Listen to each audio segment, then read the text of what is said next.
Shalom Bapak, Ibu, dan Saudaraku di dalam Yesus Kristus.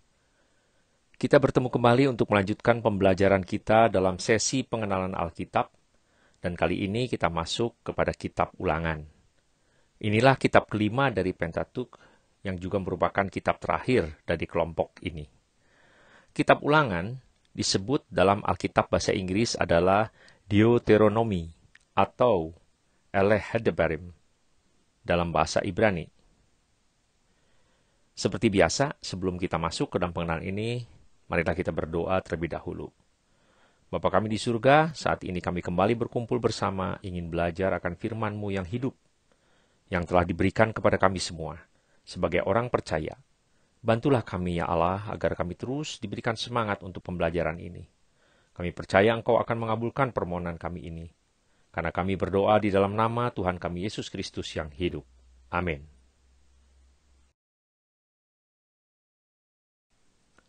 Apa isi pokok kitab Ulangan? Isi kitab Ulangan adalah sebenarnya berisi pesan ulang Musa kepada umat Israel. Layaknya seorang ayah memberikan pesan terakhir sebelum meninggal. Pesan penting dari sang ayah kepada anak-anaknya agar selalu ingat, serta mau menjalankan seluruh wejangannya. Kata Ulangan sendiri merupakan terjemahan dari bahasa Yunani yang berarti hukum kedua atau salinan hukum Tuhan. Sedangkan dalam bahasa Ibrani disebut Elehedebarim, yang berarti perkataan-perkataan atau inilah perkataan-perkataan. Perkataan yang diucapkan Musa. Kitab Ulangan menempati posisi penting dalam Perjanjian Lama yang merupakan buku kelima atau buku terakhir dari Pentatuk. Perkataan-perkataan Musa ini juga mengarah ke depan dan menjadi pengajaran bagi generasi mendatang.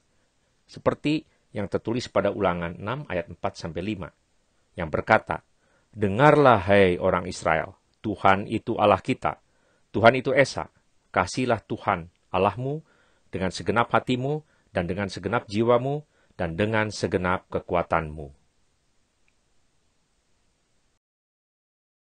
Siapakah penulisnya? Ini pun dipercaya bahwa penulisnya Musa, dan diperkirakan ditulis pada tahun 1445 sampai dengan 1405 sebelum Masehi. Ulangan ditulis oleh Musa, itu terdapat pada Ulangan 31 ayat 9, ayat 24 sampai 26, dan Bilangan 29 ayat 1. Dan diwariskan kepada Israel sebagai dokumen perjanjian untuk dibacakan seluruhnya di hadapan seluruh bangsa Israel setiap 7 tahun. Itu terdapat pada Ulangan 31 ayat 10 sampai 13. Musa mungkin menyelesaikan penulisan kitab ini menjelang kematiannya sekitar tahun 1405 sebelum Masehi. Maksud penulisan kitab Ulangan adalah agar bangsa Israel dapat memakai pesan kitab Ulangan ini untuk menilai kesuksesan atau kegagalan mereka sebagai bangsa, dan agar bangsa Israel mematuhi ketentuan-ketentuan dalam perjanjian Allah dengan Israel yang akan membuahkan keberhasilan. Sebaliknya, ketidaktaatan akan membuahkan kematian dan kehancuran. Berulang kali dalam kitab ini ditegaskan bahwa Allah telah memilih Israel karena kasih-Nya. Sebagai gantinya, Israel seharusnya mengasihi Allah dan setia kepada ketentuan-ketentuan dalam perjanjian Allah dengan mereka. 3 bagian penting dalam kitab Ulangan. Yang pertama adalah wejangan Musa yang pertama, menceritakan kembali sejarah Israel yang baru mereka alami. Itu terdapat pada Ulangan 1 ayat 1 sampai dengan Ulangan 4 ayat 43. Wejangan Musa yang kedua adalah kewajiban-kewajiban utama perjanjian. Itu terdapat pada Ulangan 4 ayat 44 sampai dengan Ulangan 26 ayat 19. Wejangan Musa ketiga, yaitu memperbaharui dan mengesahkan perjanjian. Itu terdapat pada Ulangan 27 ayat 1 sampai dengan Ulangan 30 ayat 20. Sekarang kita masuk ke garis besar intisari kitab Ulangan. Yang pertama adalah wejangan Musa yang awal. Itu dibagi dari 6 bagian. Yang pertama adalah pendahuluan, terdapat pada Ulangan 1 ayat 1 sampai 5. Yang kedua meninggalkan Gunung Sinai, terdapat pada Ulangan 1 ayat 6 sampai 18. Yang ketiga, ketidakpercayaan di Kadesi Barnea, yaitu terdapat pada Ulangan 1 ayat 19 sampai 46. Yang keempat, pengembaraan di padang gurun terdapat pada Ulangan 2 ayat 1 sampai 15. Yang kelima, menuju dataran Moab, terdapat pada Ulangan 2 ayat 16 sampai Ulangan 3 ayat 29. Yang keenam, nasihat Musa untuk taat, terdapat pada Ulangan 4 ayat 1 sampai 43. Sekarang kita masuk ke dalam wejangan Musa yang kedua, yang dibagi juga ada 9 bagian. Yang pertama, ke-10 hukum, terdapat pada Ulangan 4 ayat 44 sampai Ulangan 5 ayat 33. Yang kedua, tentang Shema dan perintah-perintah yang penting, terdapat pada Ulangan 6 ayat 1 sampai 25. Yang ketiga, berbagai perintah, janji, dan peringatan praktis, terdapat pada Ulangan 7 ayat 1 sampai dengan Ulangan 11 ayat 32. Yang keempat, berbagai perintah mengenai penyembahan, terdapat pada Ulangan 12 ayat 1 sampai 32. Yang kelima, berbagai perintah mengenai nabi-nabi palsu, terdapat pada Ulangan 13 ayat 1 sampai 18. Yang keenam, berbagai perintah mengenai makanan, persepuluhan, dan tahun Sabat, terdapat pada Ulangan 14 ayat 1 sampai Ulangan 15 ayat 23. Yang ketujuh, berbagai perintah mengenai hari raya tahunan, terdapat pada Ulangan 16 ayat 1 sampai 17. Yang kedelapan, berbagai perintah mengenai pemimpin-pemimpin, terdapat pada Ulangan 16 ayat 18 sampai dengan Ulangan 18 ayat 22. Yang sembilan, berbagai hukum perdata dan sosial, terdapat pada Ulangan 19 ayat 1 sampai dengan Ulangan 26 ayat 19. Sekarang kita masuk ke dalam wejangan Musa yang ketiga, yaitu tentang memperbaharui dan mengesahkan perjanjian. Ini juga dibagi dengan 3 bagian. Yang pertama adalah Musa memperingatkan Israel dengan serius. Itu terdapat pada Ulangan 27 ayat 1 sampai 26. Yang kedua, mengenai berkat-berkat yang dinyajikan untuk ketaatan dan kutukan-kutukan yang dikenakan untuk ketidaktaatan. Itu terdapat pada Ulangan 28 ayat 1 sampai 68. Yang ketiga, menguraikan kembali perjanjian dan berbagai nasihat yang berhubungan, yaitu terdapat pada Ulangan 29 ayat 1 sampai dengan Ulangan 30 ayat 20. Sekarang kita masuk ke bagian keempat, yaitu berbagai kegiatan Musa yang terakhir dan kematiannya.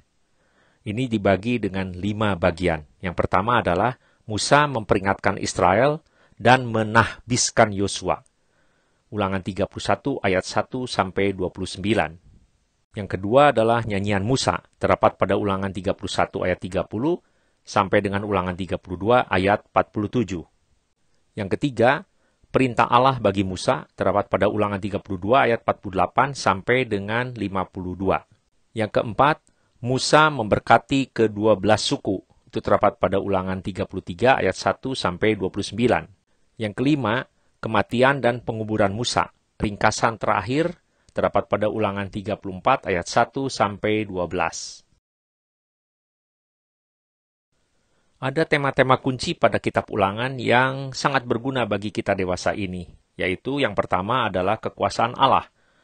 Allah tidak hanya dipandang sebagai Tuhan perjanjian yang berdaulat atas seluruh bangsa Israel, tetapi juga sebagai Allah umat manusia, berkuasa atas seluruh dunia, yang berkuasa juga atas bangsa-bangsa dan alam semesta. Dia mempunyai kuasa dan untuk melaksanakan janji-janjinya. Bacalah Ulangan 4 dan Ulangan 30. Yang kedua adalah kesetiaan Allah. Salah satu hal yang memungkinkan bangsa Israel melihat perjanjian itu sebagai dasar dari kehidupan bangsa mereka adalah pengetahuan bahwa Allah dapat diandalkan sepenuhnya. Bacalah Ulangan 32. Yang ketiga, kasih. Dasar utama dari perjanjian adalah kasih. Kasih Allah lah yang memulai perjanjian itu dan memungkinkan kelanjutannya. Tuntutan pertama terhadap manusia ialah bahwa ia harus mengasihi Allah. Tanpa kasih, hubungan dengan Allah tidak mungkin terwujud. Yang keempat, penyerahan. Yang Allah inginkan dari umatnya ialah penyerahan total, kesetiaan yang utuh, dan pengabdian dengan sepenuh hati. Semua ini berarti mengikuti kehendak Allah dalam setiap segi kehidupan seperti diatur dalam perintah-perintah di dalam perjanjiannya. Bacalah Ulangan 5 ayat 1 sampai 21, Ulangan 6 ayat 4-9, dan masih banyak lagi ayat-ayat yang lain. Semua ayat ini dapat dianggap sebagai ringkasan dari keseluruhan hukum Allah. Sekarang kita masuk ke bagian penerapan kitab Ulangan dalam kehidupan sehari-hari. Ulangan mengajarkan kita tentang, yang pertama, hubungan kita dengan Allah. Hubungan itu harus pribadi. Menjadi rakyat suatu bangsa atau keluarga yang mengikuti Allah tidaklah cukup. Setiap pribadi harus mempunyai pengalaman langsung dengan Allah. Hubungan itu harus hidup. Perjanjian itu lebih dari sekedar perjanjian kontrak. Allah menginginkan persekutuan dengan umatnya dan kasih dari mereka yang tulus, yang terbit dari kasih itu. Hubungan itu harus menyeluruh. Allah menginginkan kita mengikuti Dia, tidak hanya 1 hari dalam seminggu, atau hanya dalam situasi-situasi tertentu, tetapi setiap saat. Dia menaruh perhatian pada apa yang kita kerjakan dalam setiap segi kehidupan kita. Yang kedua adalah tentang ibadah kita kepada Allah. Ibadah kita harus murni dan tidak dinodai atau dirusak dengan memasukkan pengajaran atau adat istiadat orang-orang di sekeliling kita. Ibadah kita harus sesuai dengan pola yang sudah digariskan oleh Allah. Ibadah kita harus diresapi dan tidak semata-mata hanya terikat pada suatu bentuk peribadatan tertentu. Ibadah itu harus menyenangkan. Demikianlah sekilas pengenalan kitab Ulangan. Dengan demikian kita telah menyelesaikan seluruh kitab Pentatuk. Semoga dengan cara pengenalan ini kita menjadi tahu betapa besar dan berkuasanya Allah Tritunggal itu, dan juga sekaligus kita tahu betapa Ia mengasihi kita, orang yang tidak berbeda jauh dengan bangsa Israel yang diceritakan. Dan akhirnya, kita akan mengerti bagaimana atau mengapa firman Allah ini dikatakan firman Allah yang hidup. Sampai jumpa pada sesi-sesi berikutnya, yaitu kitab nabi-nabi terdahulu atau yang disebut Nebim Risyonin. Semoga Roh Kudus selalu membimbing kita agar tetap semangat untuk terus mau belajar. Terima kasih dan salam sejahtera selalu di dalam nama Yesus Kristus. Amin.